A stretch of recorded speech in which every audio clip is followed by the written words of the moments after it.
statistic આંકડા will definitely misguide you. આંકડાઓની માયા જા છે સાહેબ. જે નથી એ દેખાડશે ને જે દેખાડશે એ ત્યાં વાસ્તવિકતામાં હશે નહીં. આ આંકડાઓ છેતરે છે. 18 વર્ષનો માણસ મોબાઈલ લઈને 7 કલાક બેસી છે તો 18 વર્ષની ઉંમર એ યુવાન છે એવું કહે છે, પણ છેતરે છે કે નહીં? પ્રોડક્ટિવિટી, ઉત્પાદન 0, સમયનો બગાડ. અને 80 વર્ષનો માણસ પોતાની તબિયત માટે 2 કલાક સવારે ચાલી આવે, યોગ કરે, પ્રાણાયામ કરે, પુષ્કળ વાંચે, તો 80 વર્ષનો છે છતાં 18 વર્ષનું કામ ચાલે છે કે નથી ચાલતું? તો ત્યારે 80 વર્ષ એ છેતરશે કે નહીં? ત્યારે લોકો કહેશે એ તો 80 વર્ષના છે, પણ નહીં, એ 18 વર્ષ કરતા 18 and 80 આંકડા છેતરે છે કે નથી છેતરતા? જ્યારે આપણને એવું કહેવામાં આવે કે રાષ્ટ્રના 20% લોકો પૈસાદાર છે, મતલબ 80% ગરીબ છે. કરેક્ટ, મંજૂર. પણ તમને ખબર છે એ બીજું નથી બોલતા કે આ 20% લોકો પાસે રાષ્ટ્રના 80% પૈસા છે, એવું નથી બોલતા. અને રાષ્ટ્રના 80% લોકો પાસે માત્ર 20% પૈસા છે. આ આંકડા આપણને નથી આપતા. એ એવું કહી દે કે ગુજરાતમાં 90% વરસાદ પડ્યો તો આપણે રાજી થઈ જઈશું. કરેક્ટ, પણ 90% વરસાદ શું અમદાવાદ, જામનગર, રાજકોટ, વડોદરા, ખેડા, નડિયાદ અથવા અમદાવાદના બધા ગામડાઓમાં પડ્યો?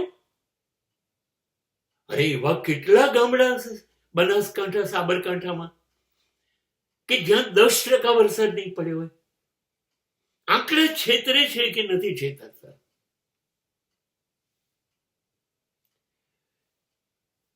તમારા 80% માર્ક્સ કોઈ પરીક્ષામાં આવ્યા, એનો મતલબ એ થયો કે તમારા બધા વિષયમાં 80 આવ્યા. એવું તો હોતું નથી. શક્ય છે કે બીજા વિજ્ઞાન, ગણિત એવા બધા વિષયોમાં 98 કે 100 માંથી 100 આવ્યા,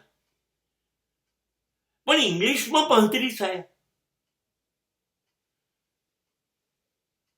કે સોશિયલ સ્ટડીઝની અંદર 70 આવ્યા.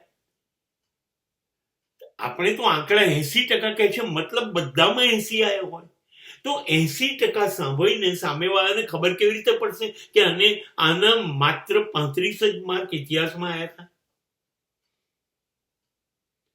That is average calculation, સામાન્ય ગણતરી. કે મારો મહિનાના ખર્ચમાં 65% ખર્ચો ઘર ખર્ચ મેન્ટેન કરવામાં થાય છે. કરેક્ટ, એ આંકડો મળ્યો, 65% જાય છે, મતલબ 10,000 માંથી 6,500 ઘર મેન્ટેન કરવામાં જાય. પણ ખબર કેવી રીતે પડશે? સાબુમાં કેટલા ગયા, અગરબત્તીમાં કેટલા ગયા, ઘીમાં, દૂધમાં, કરિયાણામાં, કઠોળમાં, દાળમાં, ચોખામાં કેટલા ગયા, એની માહિતી 65% માંથી ક્યાંથી આપે છે? ચોક્કસ 6,500 ખર્ચાયા એટલી ખબર પડી, પણ 6,500 ક્યાં ખર્ચાયા એ આંકડા નથી કહેતા. એટલે આંકડાની જે માયાજાળ છે, રમત છે, એ લોકોને જે આપણે નથી બતાવવું, સંતાડવું છે એ બધું કરવામાં મદદ બને છે. એટલે આપણે એને છેતરી શકીએ. હવે તમે વિચાર કરો, 2-3 દિવસથી એક માહિતી ચાલે છે કે ભારત વિશ્વની 3જી આર્થિક વ્યવસ્થા થઈ ગયું. એનો મતલબ એ થયો કે અમેરિકા, રશિયા પછી 3જો નંબર તમે. અચ્છા, તો જાપાન, જર્મની, ફ્રાન્સ, ચાઇના, એ બધા તમારા કરતા પાછળ.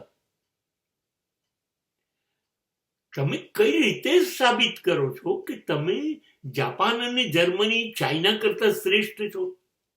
નહીં, આ આંકડાની માયાજાળ છે ને આની મદદથી સામાન્ય માણસોને બેવકૂફ બનાવી શકાય, કોઈને પણ બનાવી શકાય. જેમ એક દેશ બીજા દેશને પણ બનાવે એમ એક વ્યક્તિ બીજાને પણ બનાવી શકે.